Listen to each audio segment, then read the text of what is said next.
시편 39편 4절로 7절 말씀까지 한 목소리로 합독하시겠습니다. 구약성경 830페이지 시편 39편 4절로 7절 말씀입니다. 시작.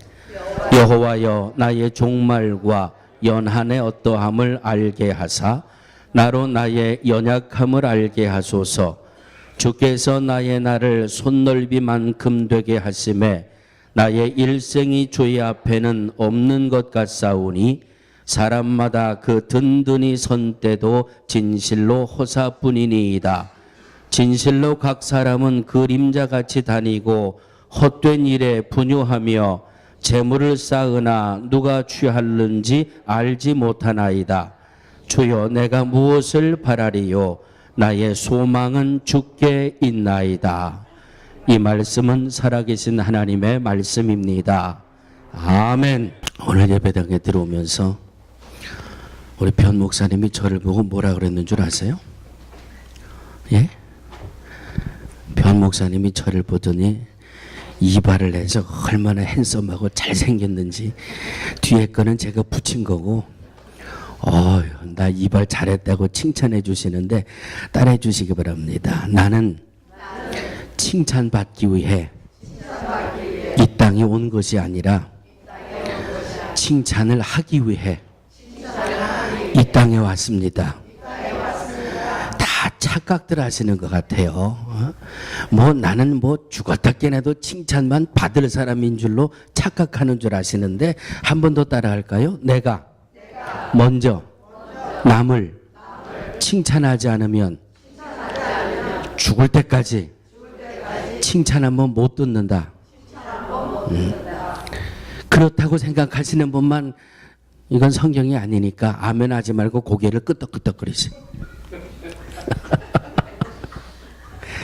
자, 이쯤 되면 이제 내 주위 분들에게 한 가지씩 이제 칭찬을 하고 말씀으로 들어가야 되겠죠? 아이 참 내가 할게 내가. 변사모님 오늘따라 화장이 참 예쁘게 뭐라 그래야 돼요? 네? 화장빨이 잘 받으셨네. 아이 참. 네? 아멘.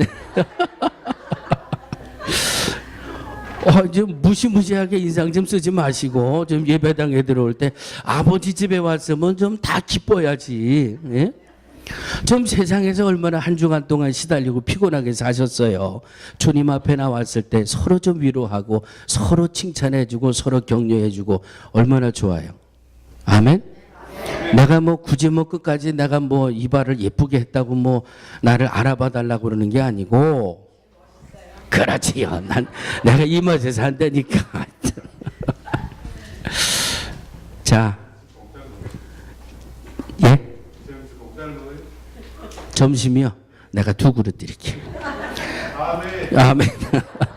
우리 배 집사님 오늘 맛있는 것만 2그릇 챙겨드리세요. 자, 오늘 본문 말씀을 보면 다윗이 하나님 앞에 2가지 기도를 드리고 있습니다. 그 첫 번째 기도는 4절입니다. 여호와여, 나의 종말과 연한의 어떠함을 알게 하사 나로 나의 연약함을 알게 하소서. 나의 종말과 연한의 어떠함을 알게 하사 나의 연약함을 알게 하소서. 이게 첫 번째 기도입니다. 두 번째 다윗의 기도는 7절 말씀이에요. 주여, 내가 무엇을 바라리요? 나의 소망은 주께 있나이다. 아멘. 여러분, 다윗이 어떤 인물인지 아시죠? 다윗은 믿음의 용장이다. 믿음의 용사다. 이런 표현을 다윗에게는 많이 붙이게 됩니다. 사무엘상 16장에 하나님이 선지자 사무엘을 보내셔서 이스라엘의 2번째 왕을 택하게 만드시죠. 누구의 집에? 이새의 집에. 이새의 집에 아들이 몇 명이 있었어요? 몇 명이 있었어요? 그렇죠. 뭐 제가 그렇게 큰 기대는 안 해요. 큰 기대는 안 하니까 첫째 아들의 이름 내 큰 기대는 안 한다니까. 자, 큰 아들의 이름이 엘리압이에요. 사무엘 선지자가 탁 보니까 아하, 하나님이 이 엘리압을 왕으로 삼기 위해 기름 부으시려고 나를 보내셨구나. 그런데 하나님은 예스의 노예요.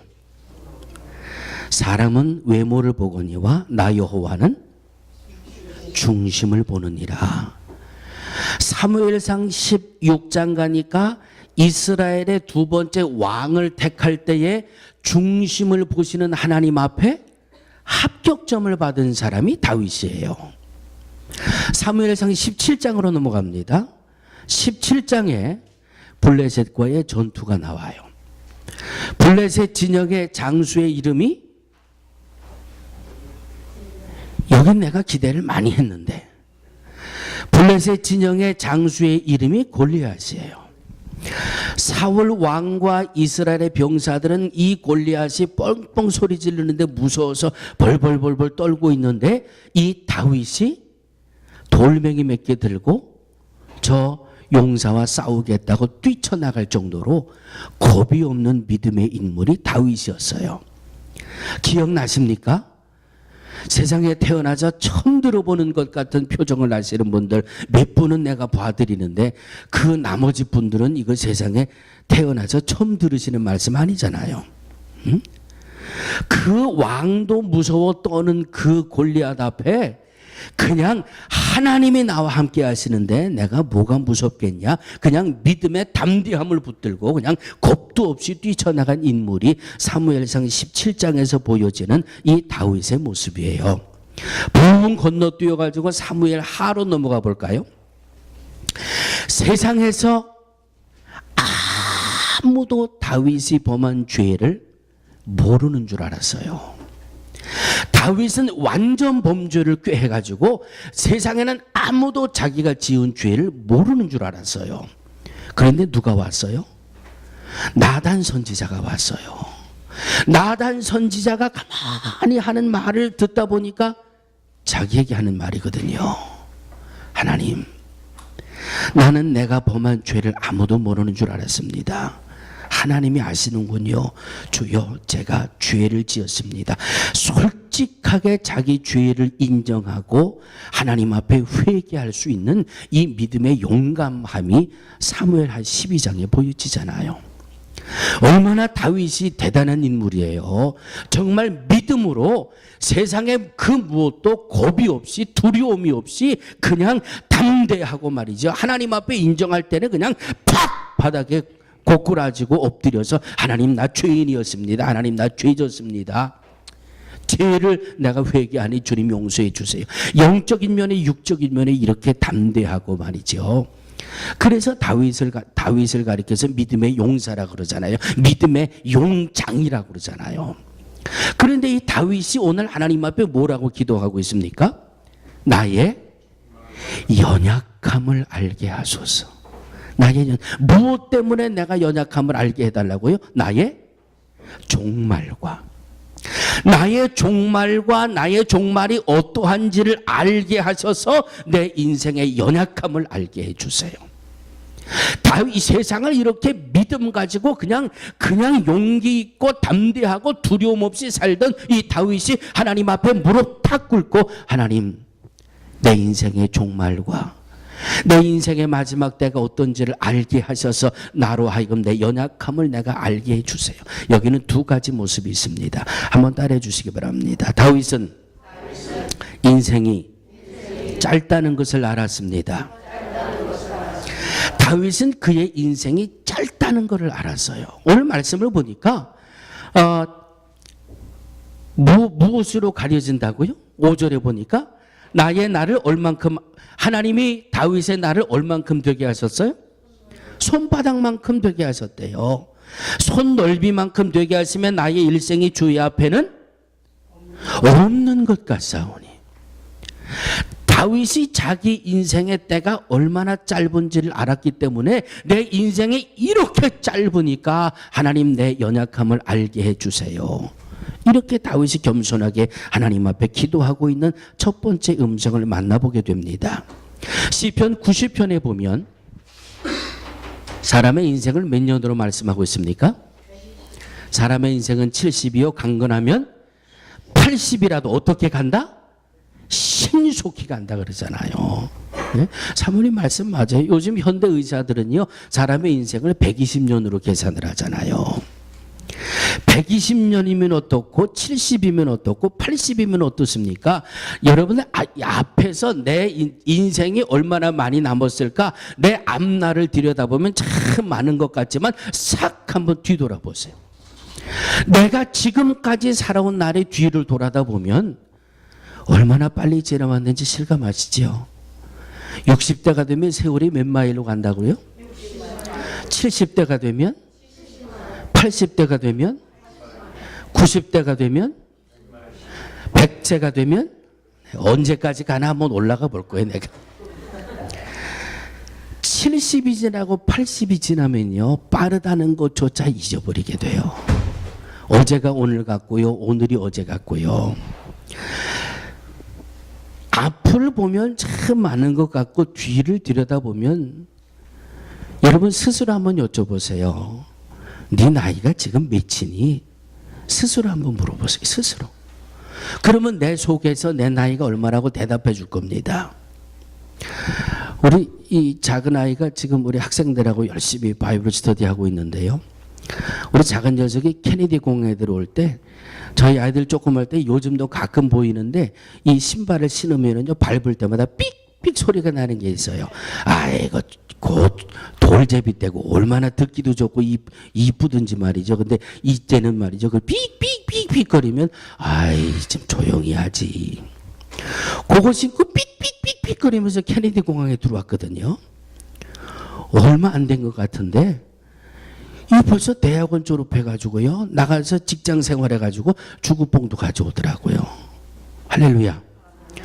얼마나 빠르게 지나갔는지. 내가 여기서 회개 하나 하고 지나가야지요. 목사가 참 이럴 수 없는데 내가 이렇게 회개한다고 해서 또 여러분 아이고 우리 목사 믿음 별것 아니네 그렇게 생각하지 마시고 참 첫날 출근을 하는데요 제가 속으로 뭐를 기다렸는 줄 아세요? 이야 일주일아 빨리 지나가라. 우리 작은 녀석 주급 타오는 것 좀 만져보자. 일생의 첫 주급을 받았거든요. 그거 어떻게 해야 돼요? 어떻게 해야 돼요? 뭘 망설이긴 첫얼매로 하나님 앞에 드려야지요. 뭐 그렇게 어렵게 그렇게 근심하고 말이죠. 그렇게 저도 처음에는요 월요일 날하고 화요일 날은 야 요거 첫월급 받아오면 받자마자 하나님 앞에 첫얼매로 탁 드려야지. 수요일 목요일쯤 되니까요 생각이 살살 바뀌어요. 11조만 하고 그냥 첫열매는 한 달 정도 해서 하나님 앞에 활부금 받듯이 첫 주에 얼마, 둘째 주에 얼마, 셋째 주에 얼마 그렇게 좀 와볼까. 죄송합니다. 제가 회개한다고 그래서요. 수요일 지나고 목요일 지나고 이렇게 목사가 아들놈 주급 가지고 엉뚱한 생각하고 있으니까 말이죠. 목요일 날 우리 배 집사님 댁에서 대신멍 예배를 드리고 있는데 이게 이 녀석 퇴근 시간이거든요. 전화가 스트레이트로 2번, 3번 막 들어오는데 이게 또 딱 설교 시간에 전화가 들어오니 이게 뭔가 일은 생기긴 생겼는데 전화를 받을 수도 없고 말이죠. 그러니 어떻게 해요? 그냥 그렇다고 또 설교를 짧게 끊어버릴 수도 없잖아요. 또 하나님이 주신 설교는 다 해야 되니까. 아빠 앞차를 받았어요.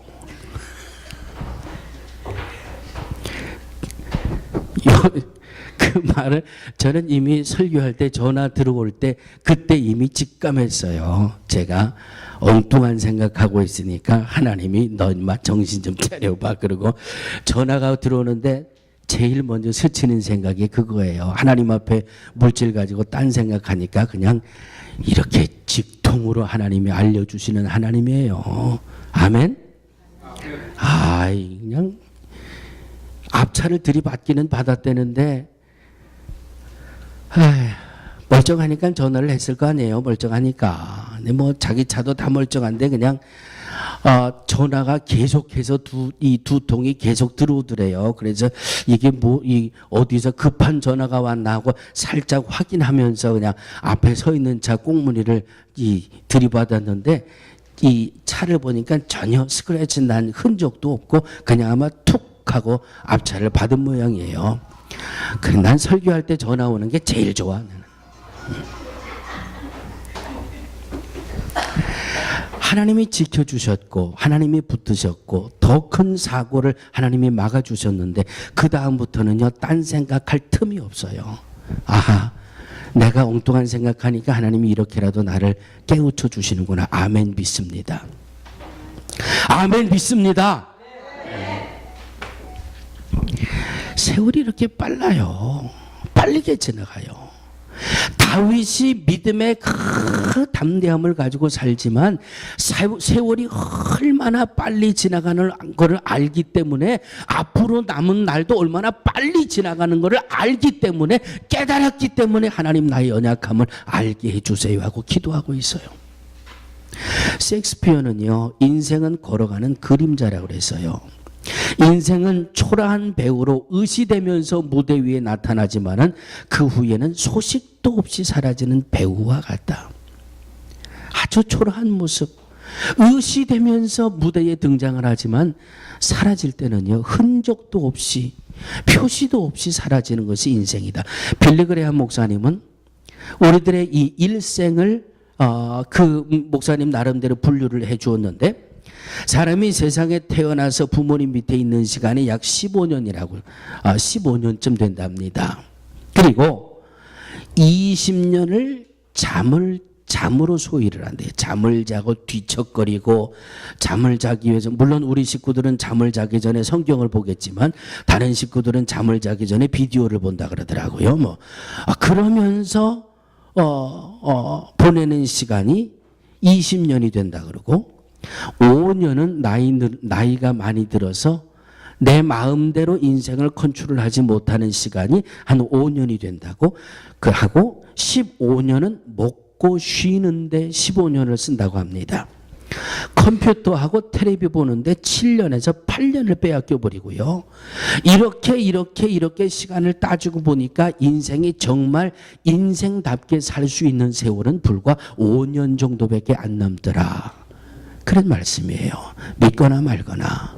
이건 뭐 빌리 그레이엄 목사님이 그분의 주변에 있는 분들하고 같이 연구를 해 내신 거니까. 사랑하는 믿음의 성도들이요, 오늘 다윗이 그의 인생이 짧다고 고백하고 있습니다. 인생이 짧다라고 하는 것은 누구나 인정하는 것입니다. 세월에 살아온 뒤를 보면 얼마나 빠르게 세월이 흘러왔는지 누구나 다 인정을 하게 됩니다. 여러분, 겸손하게 사시기를 주의 이름으로 축원합니다. 짧은 인생이기 때문에 앞으로 남은 우리의 날도 빨리 지나가 버리게 될 것이기 때문에 우리는 겸손하게 살아야 합니다. 겸손하게 산다라는 말은 믿음 안에 그 해답을 얻습니다. 겸손하게 산다는 것은 나를 이 땅에 보내신 분을 믿고 인정하고 살자라고 하는 말씀입니다. 나를 이 땅에 보내신 하나님이 왜 나를 이 땅에 보내셨을까? 무엇을 목적하고 이 땅에 나를 보내셨을까?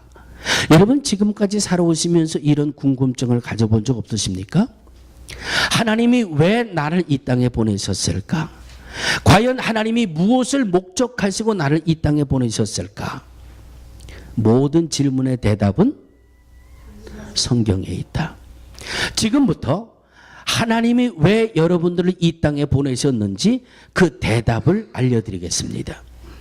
하나님이 이 땅에 보내신 저와 여러분들에게 무엇을 목적하고 보내셨는지 그 대답을 알려드리겠습니다. 요한복음 1장 12절입니다. 영접하는 자, 곧 그 이름을 믿는 자들에게는 하나님의 자녀가 되는 권세를 주셨으니. 이 땅에서 믿음 생활 잘 하다가 하나님 자녀의 권세를 누리라고 이 땅에 보내주셨어요. 아멘. 성경 속에서 찾아지는 그 해답입니다. 믿음 생활 잘하다가 하나님의 자녀가 되는 하나님의 자녀의 권세를 누리며 이 땅에 살도록 하기 위해 보내셨고, 마태복음 6장 33절 너희는 먼저 그의 나라와 그의 의를 구하라. 하나님이 무엇을 목적하고 이 땅에 보내셨다고요? 먼저 그의 나라와 그의 의를 구하라. 그리하면 이 모든 것을 너희에게 더하시리라. 하나님이 왜 이 땅에 우리를 보내셨다고요? 믿음 생활 잘하다가 하나님 자녀의 권세를 누리도록 살라고. 하나님이 우리를 어떤 목적을 가지고 이 땅에 보내셨다고요? 먼저 그의 나라와 그의 의를 구하라. 다니엘서 12장 3절입니다. 많은 사람을 옳은 대로 돌아오게 한 자는 별과 같이 영원토록 비추리라. 많은 사람을 옳은 대로 돌아오게 하기 위해서 하나님은 저와 여러분들을 이 땅에 보내셨다라고 성경은 말씀하고 있습니다.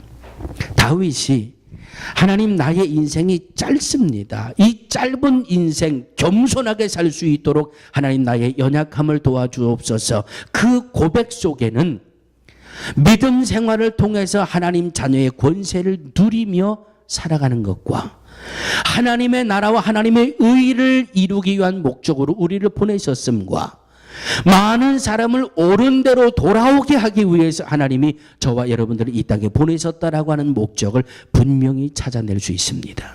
그러므로 짧은 인생 속에 겸손하게 산다라고 하는 것은 바로 이 말씀이에요. 믿음 생활 잘 하시기를 주의 이름으로 축원합니다. 하나님의 나라와 하나님의 의를 이루는 데에 먼저 쓰임받게 되기를 주의 이름으로 축원합니다. 많은 사람을 옳은 대로 돌아오게 하기 위해 한 영혼을 구원하기 위해 힘쓰고 애쓸 수 있는 우리 모두가 되어지기를 주의 이름으로 축원합니다. 두 번째로 다윗이 자기의 이 종말과 종말의 때가 어떤 것을 알게 하사, 이 두 번째 말씀입니다. 한 번 더 따라해 주시기 바랍니다. 다윗은 자신의 미래에 죽음이 있는 것을 알았기 때문에, 자기의 미래에 죽음이 있다는 것을 알았기 때문에 다윗은 하나님 앞에 나의 연약함을 알게 해주세요. 이렇게 오늘 본문을 통해서 고백하고 있는 겁니다. 시편 90편 5절 말씀을 보시면은요, 주께서 저희를 홍수처럼 쓸어가시나이다 그랬어요. 주께서 저희를 홍수처럼 쓸어가시나이다. 저희는 잠깐 자는 것 같으며 아침에 돋는 풀 같으니이다. 하나님이 인생에게 복을 주시는데 하나님이 왜 인생을 홍수처럼 쓸어가신다고 그랬을까? 홍수처럼 쓸어가신다는 말이 도저히 이해가 되질 않아요. 그런데 어느 책을 보니까 제가 아주 뒤통수를 한 대 맞은 것 같은 그런 자료를 보고해 주고 있는데, 여러분 이 지구상에요 하루에 120만 명이 죽는답니다. 통계적인 숫자예요. 하루에 120만 명이 죽고요, 매 초마다 30명이 죽음을 맞는데요. 120만 명이 얼마인지 여러분 기억하시겠어요? 어제 뉴저지를 건너가는데 이 87번이 얼마나 막히는지, 왜 막히나 그랬더니 어제 이 브롱스의 양키구장에 양키 야구 시합이 있어가지고 거기 가는 그 구경하는 사람들 때문에 길이 얼마나 막히는지. 저는 이 미국에 가서 양키 스타디움에 꼭 한번 들어가 봤거든요. 그런데 제 기억으로는 그때 20불짜리 티켓을 샀는데 그 스타디움 제일 꼭대기에 가서 이렇게 내려다보니까 막 현기증이 나요. 그런데 그 안에, 양키 스타디움 안에 꽉 들어차면 몇 명이 된다 그래요? 한 5만 명? 그냥 어림잡아 한 5만 명으로 치자고요. 그 5만 명이요, 양키가 홈런을 치면 소리를 지르는데 그냥 그 스타디움이 그냥 들썩들썩 하잖아요. 5만 명이요, 게임 딱 끝나고 집에 간다고 쫙 빠져나가는 거 한번 생각해 보지. 이야. 그런데 하루에 몇 명이 죽어간다고요? 120만 명이 죽어나간대요. 홍수처럼 인생을 쓸어간다는 게 여러분 이해가 되시죠? 째깍 하는 동안에 인류의 30명이 죽음을 맞이한대요. 예? 우리 앞에 죽음이 기다리고 있다는 것을 다윗이 알고 하나님 앞에 내 연약함을 알게 해달라고 기도하고 있습니다. 저는 사람이 좀 부실해서요. 저는 한국에 가도 제가 못하는 거 하나 있어요. 못하는 건 뭔가 하면 시내버스를 못 타요. 그 시내버스를 타면요, 기름 냄새를 제가 감당을 못해요. 하도 어려서부터 한국의 그 버스를 이 2번씩 막 갈아타고 다니면서 어려서부터 이 버스 그 기름내에 아주 이게 박혀가지고 미국 가서 5년인가 6년 만에 제가 한국을 한번 나갔잖아요. 제일 겁나는 게 시내버스 타는 게 그 기름 냄새를 막 감당을 못 하겠어요. 그런데 선명하게 기억나는 거 있어요. 여러분 학교 다닐 때 버스 타고 다니셨죠? 어려서 택시 타보셨죠? 버스 타면은 지금 실내 등 밑에 뭐가 달려 있는지 기억나세요? 네? 이 택시 타면 이 룸미러라 그러나요? 이 미러 밑에 뭐가 달려 있었던지 기억하세요? 어린 사무엘이 두 손을 모으고 기도하고 그 옆에는 뭐라고 써 있어요? 다 보셨네. 나만 기억하고 있는 거 아니네. 버스를 타도 택시를 타도 사무엘이 이렇게 무릎 꿇고 앉아가지고 오늘도 무사히 이렇게 써 있잖아요. 여러분 오늘도 무사히가 중요한 게 아니에요. 오늘도 무사히가 중요한 게 아니라 우리 앞에는 죽음이 기다리고 있다라고 하는 겁니다. 오늘도 무사히 사는 것이 아니라 우리 앞에 누구도 피해갈 수 없는 죽음이 앞에 있다면 기왕이면 그 죽음을 준비할 수 있는 지혜가 우리에게 있어야 한다라고 하는 말씀이에요. 그래서 다윗이 내 연약함을 알게 해달라고 기도하고 있는 겁니다.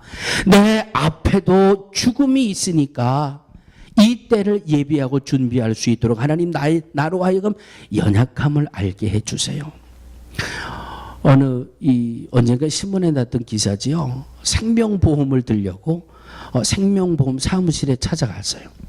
그래서 한참 상담을 하다 보니까 매월 이 불입하는 그 돈이 좀 비싼 것 같은 생각이 들어서 내가 다른 보험회사를 좀 서치를 해봐야 되겠다. 그리고 잠깐 보류를 하고 그리고 다음에 다시 오겠습니다 하고 나왔어요. 그리고 조금 가다가 교통사고가 나서 죽었잖아요. 네? 다음에 미루다가 내 인생이 얼마나 더 오래 살 줄로 알고 다음으로 미루고 내일로 미루다가 그냥 나오다가 교통사고 나서 죽은 그런 기사도 우리가 접하게 됩니다. 오늘을 무사하기를 바라는 것이 아니라 기왕 우리 앞에 피해갈 수 없는 죽음이 있다면 그 죽음을 맞이할 수 있는 지혜를 하나님 내게 주세요. 죽음이라고 하는 것은 인생의 마지막이지만 영원한 생명의 시작이잖아요. 여러분 다니엘도 그렇고 에스겔도 그렇고 계시록 말씀도 그렇고 모든 사람들이 세월이 다 됐다. 종말이 다 됐다. 예수님 오실 때가 다 됐다. 종말이라는 건 많이 이야기해요. 종말 신앙의 핵심이 뭐라고요? 종말 신앙의 핵심이 뭐예요? 영원한 때를 준비하는 게 종말 신앙의 핵심이에요. 천년 만년 내 인생이 세상에 머무는 것처럼 착각해서 교만하게 사는 게 아니라 내가 지금 살아온 세월이 얼마인데 여러분 10년 전 여러분 사진 한번 들여다보시라니까요. 아니면 여러분들 결혼식 할 때 찍었던 그 결혼식 때 사진을 한번 들여다보시라니까요. 얼마나 촌스러워요. 그런데 얼마나 풋풋해요. 예? 20대 30대 결혼할 때 그 당시 사진을 한번 들여다보세요. 야 나도 이럴 때가 있었나? 그리고 나서 지금까지 그냥 훅 하면서 왔잖아요. 앞으로도 훅 하면 지나갈 텐데 뭘 믿어요? 뭘 기대해요? 하나님밖에 없어요. 아멘. 아무도 피해갈 수 없는 죽음이라는 것이 인생 앞에 놓여 있으니까 그 때를 준비할 수 있는 지혜, 그 영원한 때를 예비할 수 있는 지혜. 마지막 세 번째, 심각한 사실을 한번 알려드리겠습니다. 따라해 주시기 바랍니다. 내 인생도 이미 출발했습니다. 옆에 분에게 이렇게 인사해 주세요. 당신의 인생도 이미 출발했습니다. 예. 이미 출발점을 떠났어요. 이미 출발점을 떠나가지고 이 빠르게 지나가는 세월 앞에 오늘까지 와 있다니까요. 앞을 장담할 수 없지만 분명한 사실은 죽음이 우리 앞에 기다리고 있다니까요. 나는 아닌 것 같아요. 여러분은 예외일 것 같아요. 천만에요. 진시황도 그거 한번 피해가려고 별 방법을 다 썼지만 그도 땅속에 들어가 흙이 된 지 오래예요. 예? 이미 출발했어요. 이미 출발했어요.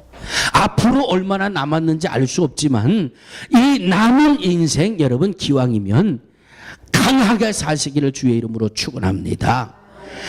내가 얼마나 약한지를 알면 그 다음은 강하게 살 수 있는 지혜가 나오는 거예요. 내가 얼마나 부족한지를 깨달으면 그 다음은 내가 능력 있게 살 수 있는 방법이 나오는 거예요. 빠르게 지나가는 세월 앞에 여기까지 왔습니다. 언제인지 알 수 없지만 우리 인생에 종착점이 있고 영원한 생명이 열려지는 그 시점이 앞에 놓여져 있습니다. 지금 우리는 이렇게 인생을 살아가고 있습니다. 남은 인생이 얼마인지는 알 수 없지만 강하게 살 수 있는 비결을 제가 알려드릴게요. 아주 강하게 살 수 있는 방법을 내가 지금부터 알려드린다니까. 남은 인생 강하게 살고 싶으신 분만 아멘 하세요. 뭐 그냥 원하는 분들만 하나님이 주시는 거예요. 그냥 기왕이면 그냥 비실비실 살지 말고 강하게 살다가 주님 앞에 가시기를 축원합니다. 어떻게 하면 강하게 살 수 있을까? 모든 질문의 대답은 성경에 있다. 성경 다른 데서 찾으려고 그러지 마세요.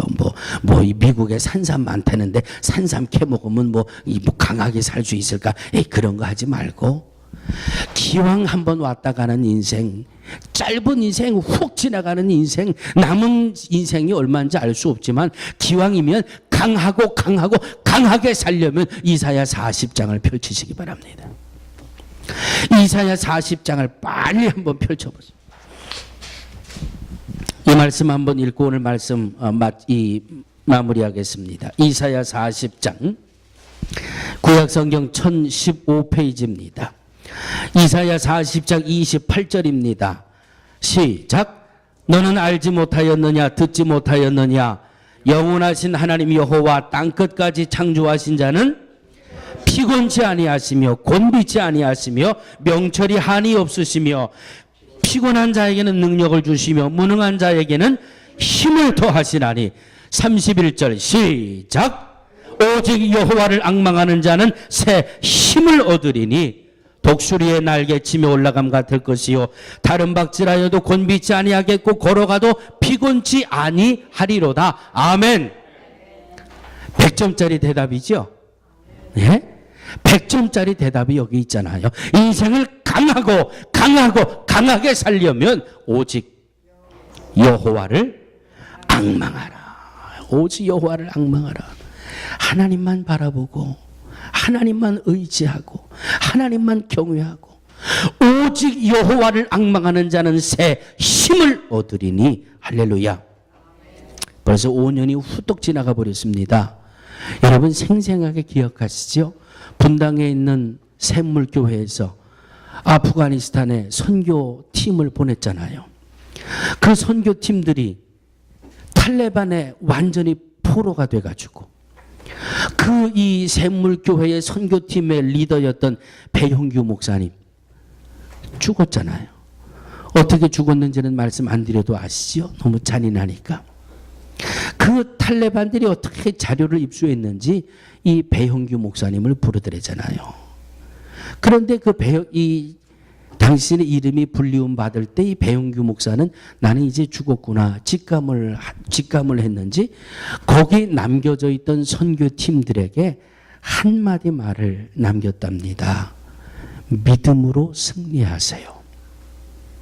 자기 선교팀들이에요. 믿음으로 승리하세요. 이 한마디만 마지막으로 남겨놓고 탈레반에게 목이 잘려 순교했잖아요. 나중에 그 샘물교회 박은조 목사님이 이 전체적인 그 선교팀에 관한 것을 이야기할 때 이런 말씀을 하셨어요. 그 배용규 목사가 탈레반에게 마지막 죽음을 받았던 이유가 기독교를 버리고 이슬람으로 개종해라. 이거였대요. 기독교를 버리고 이슬람으로 개종하면 너는 살지만 끝까지 기독교를 고집하면 너는 죽는다. 믿음으로 승리하세요를 외치는 이 배용규 목사는 믿음으로 그 인생을 마감한 겁니다. 할렐루야. 이 모습이 오직 여호와를 앙망하는 자는의 모습이에요.